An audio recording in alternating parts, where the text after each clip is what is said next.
Semana 5 do nosso PET 2 de Filosofia, terceiro ano.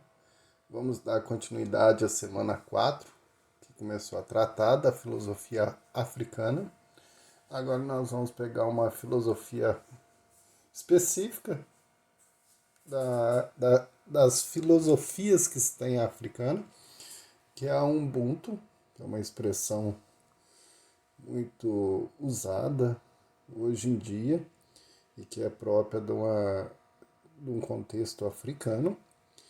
Nós temos que pensar e refletir sobre o nosso contexto atual, em que cada vez mais as pessoas se veem como uma ilha, e a gente usa muito a expressão "tamo junto", e a gente poderia pegar como início dessa reflexão filosofia de Heidegger sobre o ser no mundo, nosso ser com os outros.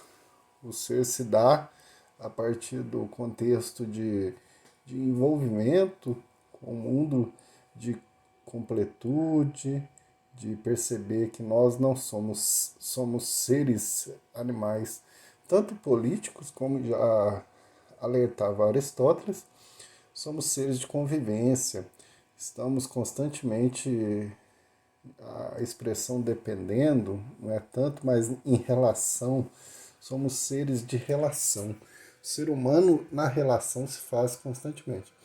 E o nosso capitalismo atual, cada vez mais ele contribui para o individualismo, o hedonismo, que é esse prazer pessoal, o egoísmo de olhar só para si. E aí nós temos as filosofias africanas, em especial essa Ubuntu, que ajuda-nos a perceber a importância da comunidade do outro. Então temos o exemplo inicial aqui do PET sobre perspectivas diferentes de crianças que assistem à TV e veem personagens protagonistas que influenciam seu modo de ver. Por isso que a importância de estudar as filosofias africanas para a gente ver a nossa origem, a nossa história, principalmente as nossas raízes, de perceber esse elemento que é importantíssimo, que é o protagonismo. Ser protagonista da própria história, ou seja, ser personagem principal da sua própria história. No mundo como o nosso hoje, ele exige que o jovem seja protagonista, mas esse protagonismo ele não nasce. É claro que tem alguns que têm esse dom, essa aptidão de poder se desenvolver, mas o protagonismo, ele especialmente em políticas de educação, políticas públicas, contribui muito para que a sociedade perceba em si esse protagonismo. A filosofia Ubuntu é muito interessante na sua ética de busca da convivência, da necessidade da comunidade. Eu só existo porque nós existimos, que é a expressão principal. Infelizmente ela é usada, e a gente percebe aqui ressaltado no texto, principalmente por RHs de empresas que buscam fazer com que esta filosofia seja apenas um produto para incentivo na produção, na conquista de objetivos, de metas dentro da empresa, para alcançar níveis de qualidade, mas principalmente para favorecer o lucro. E o seu contexto inicial não é bem isso, né? Ele propõe realmente uma responsabilidade com as pessoas. Nós somos porque somos juntos, porque fazemos juntos, e isso daí tem um caráter importantíssimo. Hoje que nós vivemos principalmente esse contexto muito de egoísmo, de individualismo. Então a ética Ubuntu, ela propõe não só o respeito à comunidade, a ancestralidade na cultura africana, bem como oferece alternativas para esses rumos catastróficos que o egoísmo e o individualismo, essenciais ao mundo de produção capitalista, estão nos levando cada vez mais. Então, há uma necessidade, é um pressuposto de que precisa ter uma igualdade, uma cooperação mútua. Agora, o que se faz em determinadas empresas para incentivar, no final é em vista do lucro. Então, a exploração desse tipo de filosofia, o objetivo final é capitalizar produtos, pessoas, recursos, continuar explorando a mais-valia em vários sentidos. E a cultura brasileira, ela tem na sua base cultural características de valorização do encontro, da comunidade, ecos da tradição africana em nós. Então, quando nós brasileiros, estudamos esta filosofia, a gente se identifica, porque faz parte da nossa história, essa acolhida, essa ajuda mútua, o olhar sempre o outro. Nós estamos percebendo agora, mesmo que diante dessa pandemia, nós temos muitos exemplos ruins nesse sentido, mas temos também muitos exemplos bons de solidariedade, de compromisso com o outro. É um Ubuntu, Senhor, somos cada uma e cada um de nós, porque nós fazemos e fazemos todos juntos. Isso é importantíssimo. O Ubuntu é a essência de ser uma pessoa, significa que somos pessoas através de outras pessoas, que não podemos ser plenamente humanos sozinhos. A pessoa ou instituição que pratica Ubuntu reconhece que existe porque outras pessoas existem. Reconhece, portanto, que existem formas singulares de expressão de humanidade e que as singularidades como tais têm igual valor. Então, e um pressuposto para a ética Ubuntu é a condição de igualdade. Nesta pandemia, o interessante é que todos estão percebendo o valor de estarmos juntos, de convivência, mesmo aquelas pessoas mais fechadas, mais tímidas, mais individualistas, percebeu que a relação foi um dos aspectos que nos foi tirado nesta pandemia e que a gente tem um valor muito grande. Então a ética Ubuntu tem muito a nos ensinar nesse sentido de percebermos que nós somos porque existe o outro. Esse valor do princípio filosófico de que somos animais de convivência, animais políticos, de relação, constantemente necessitando dos outros. Um exemplo que mostra o texto, muito interessante, é o Nelson Mandela. Ele demonstrou na prática essa ética Ubuntu, que a gente sabe da história dele, foi um dos líderes que depois se tornou presidente e lutou muito pelo fim do apartheid na África do Sul, em que havia diferenças, né? Lugares, pessoas brancas tinham certos direitos e negros não, tinham certos deveres, e por isso foi condenado injustamente pela minoria branca a 27 anos de prisão. Ficou 27 anos de prisão, saiu e nem por isso alimentou o ódio, nem fez nenhum tipo de vingança contra essas pessoas. Ao contrário, lutou muito, foi condecorado pelo Prêmio Nobel da Paz, incentivou muito o esporte, em especial o rugby, lá no país, e conseguiu unir muito em vários sentidos políticos. E nesse sentido, a ética para ele, Ubuntu foi muito um elemento de norte para seu modo de vida, para contribuir realmente com que a sociedade fosse cada vez mais humanizada. Então nós tendemos muitas vezes a ser individualistas, egoístas, mas ao beber na filosofia Ubuntu, a gente consegue perceber o valor de ser humano. As atividades dessa semana, nós temos aí praticamente duas atividades objetivas, que diz respeito a uma delas, que é esse tipo de manifestação da cultura africana, que é a capoeira e o candomblé, então, e a outra sobre o racismo no Brasil. Então leiam com atenção, leiam o texto e busquem outras fontes, igual são indicadas aqui, para a gente aprofundar a importância de estudar a filosofia africana, faz com que nós sejamos cada vez mais humanos, né? Beber em outras fontes, em outras culturas, ajuda a gente a ampliar a nossa visão de mundo. Um abraço, boas leituras, e na segunda parte desse vídeo nós iremos analisar uma questão do Enem para quem está preparando aí para o Enem.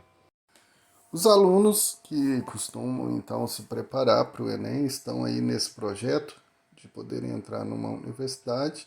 Todo o vídeo aí, durante esse período, nós estamos sempre trazendo alguma questão de filosofia para analisar. Essa semana nós estamos trazendo uma questão de 2017 sobre a filosofia clássica, especificamente da filosofia de Sócrates, que caiu lá em 2017. Vamos ver então a questão. Uma conversação de tal natureza transforma o ouvinte. O contato de Sócrates paralisa e embaraça, leva a refletir sobre si mesmo, a imprimir à atenção uma direção incomum. Os temperamentais, como Alcibíades, sabem que encontrarão junto dele todo o bem de que são capazes, mas fogem porque receiam essa influência poderosa que os leva a se censurarem, sobretudo a esses jovens, muitos quase crianças, que ele tenta imprimir sua orientação. Então é uma questão muito importante que é bom para a gente ver e pensar aí na filosofia socrática de Sócrates, que é relatado por Platão, porque Sócrates não deixou nada escrito. O que nós conhecemos dele é através do seu discípulo Platão em suas obras sempre escritas em diálogo, e o interlocutor principal é o Sócrates. Então esse texto a gente percebe porque Sócrates tinha aquela característica de andar pela cidade de Atenas, sempre questionando as pessoas, conversando. Para quê? Para debater. Para, ao mesmo tempo, aquela velha frase dele, só sei que nada sei, ressalta muito bem a sua filosofia, em que constantemente a gente tem que estar em busca da verdade. Então, as pessoas que já tinham verdade, já sabiam ou faziam as coisas de forma mecânica, Sócrates, ao conversar, fazia com que, no seu método socrático, maêutica, né, que fazia com que partisse as ideias das pessoas, parisse. As pessoas descobriam que sabiam muito mais do que automatizava no dia a dia, né? Então Sócrates ajudava muito, principalmente a juventude. Por isso que ele foi condenado nesse sentido de persuadir a juventude, porque os poderosos não gostaram nada do que ele ia fazendo de forma muito mais ajudando os jovens a pensarem, né? A analisarem. Então a filosofia de Sócrates é muito interessante porque traz esse contexto da dialética. O texto evidencia característica do modo de vida socrático, que se baseava no quê? Então nós temos como alternativa correta aí, dentre as várias, a letra B. Por quê? A B fala sobre a sustentação do método dialético, que é o método de Sócrates. Então, aqui, como eu coloquei a justificativa, Sócrates foi um filósofo grego que costumava usar o método dialético de diálogo, né? Mas não é um diálogo passivo, é um diálogo ativo, para questionar seus interlocutores e fazer com que percebesse que, na verdade, não sabiam o que acreditavam saber. O método dialético, nesse caso, significa oposição, contradição de ideias, e a partir disso a elaboração de novas ideias, mais sólidas que aquelas das quais se partiu. Então a dialética socrática era dividida em dois momentos, ironia e maiêutica. Então a pessoa fala uma verdade, aí, eu sei disso, eu tenho essa ideia, que é a maior parte de nós temos sempre verdades que a gente não quer abrir mão. E Sócrates agia de ironia. O que é ironia? Começava a contestar, mostrar que aquilo era apenas algo já mecanizado, algo já que a pessoa pega como chavão de vida, né? E a maiêutica, nesse diálogo constante, faz com que a pessoa pare novas ideias. Então, na qual há um debate entre posicionamentos distintos que são defendidos e contraditos posteriormente. O objetivo era gerar o parto das ideias, chegar a novos conhecimentos. Então você age de ironia quando a pessoa pensa que já sabe, já tem a verdade, você ironiza. O ironizar é próprio de Sócrates, não é uma ironia de desprezo, mas ironiza de mostrar as contradições, mostrar aquela verdade nem sempre é uma verdade que tem bases sólidas. E nesse debate de ideias, acaba surgindo novas ideias. Então é a maêutica que lembra a mãe de Sócrates, que era parteira, e ele reproduziu essa característica própria daquilo que era da família, né? No seu dia a dia, na sua filosofia. Ou seja, quanto mais a gente debate, mais surgem novas ideias. E isso a gente sabe que na prática é muito interessante isso, só que muitas pessoas não têm essa predisposição de debater as ideias. Então a letra B é a mais correta, e essa questão ajuda a gente a pensar e relembrar, estudar a filosofia de Sócrates. Mas vamos como análise da questão, que é importante aqui, além da gente ver a filosofia de Sócrates, é também perceber por que não das outras alternativas. E que é interessante que nessa questão, as outras alternativas, tudo diz respeito de pensamentos e filosofias que estavam ali em volta também da filosofia de Sócrates. Então, se o estudante não percebe qual que é a filosofia de Sócrates, ele pode cair numa das outras alternativas que são pegadinhas, né? Então a letra A, contemplação da tradição mítica. Isso daqui já é a alternativa mais fácil de identificar, porque a filosofia de Sócrates Sócrates pertence à filosofia clássica dos três grandes filósofos, né? Sócrates, Platão e Aristóteles, posterior aos pré-socráticos. Então a tradição mítica, que são narrativas, muitas vezes discursos míticos que contemplam aí o sobrenatural, a relação com os deuses, muita fantasia, muita imaginação, já estava superada aí nesse período de Sócrates. Porque a filosofia de Sócrates é mais racional, que é o contrário. Então não aceita a tradição mítica aí dentro da filosofia. Sócrates não compactua com a tradição mítica.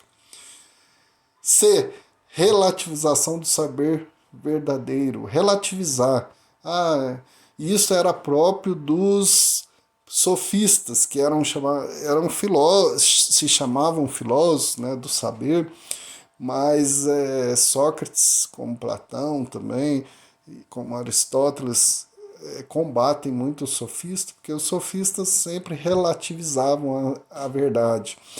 Depende. E que hoje a gente tem muito presente isso. É importante em certo contexto, mas se a gente não tomar cuidado, o relativismo radical ele é contraditório também, né? Você está em busca de uma verdade, você relativiza ela, depende, cada um tem seu ponto de vista.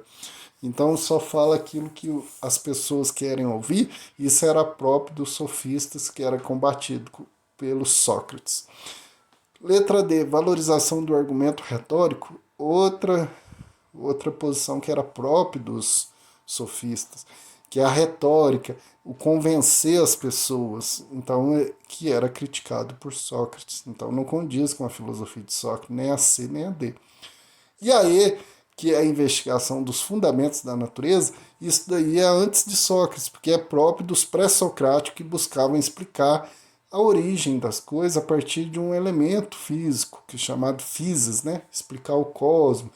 Tudo surge da água, tudo surge do fogo. Então é esse princípio investigativo que era próprio dos pré-socráticos e não da filosofia de Sócrates.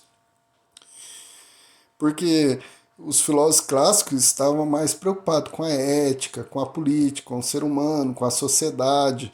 Então já não tinha essa preocupação aí de tratar sobre a origem do universo, do cosmos. Então vocês veem que as alternativas nessa questão, elas dizem respeito a vários pensamentos, filosofia que estavam ali em volta da filosofia de Sócrates, mas é preciso entender. Então é uma questão que ajuda quem está acompanhando aí toda essa análise e que é importante estudar, porque não que vai cair uma questão igual a essa, mas sempre cai algo relacionado com a filosofia de Sócrates. Então é bom saber sobre o método socrático, que baseia na ironia, na maêutica, e qual que é essa questão da dialética, do método dialético de Sócrates. Isso é importantíssimo. Então, foi-se aí mais uma questão do Enem para a gente analisar e estudar. Bons estudos, boas preparações para aqueles que estão investindo e se dedicando a esse período para, nesse final de ano, poder encarar o Enem aí e que possam passar. E a filosofia ajuda muito nesse sentido. Um abraço, até a nossa próxima aula.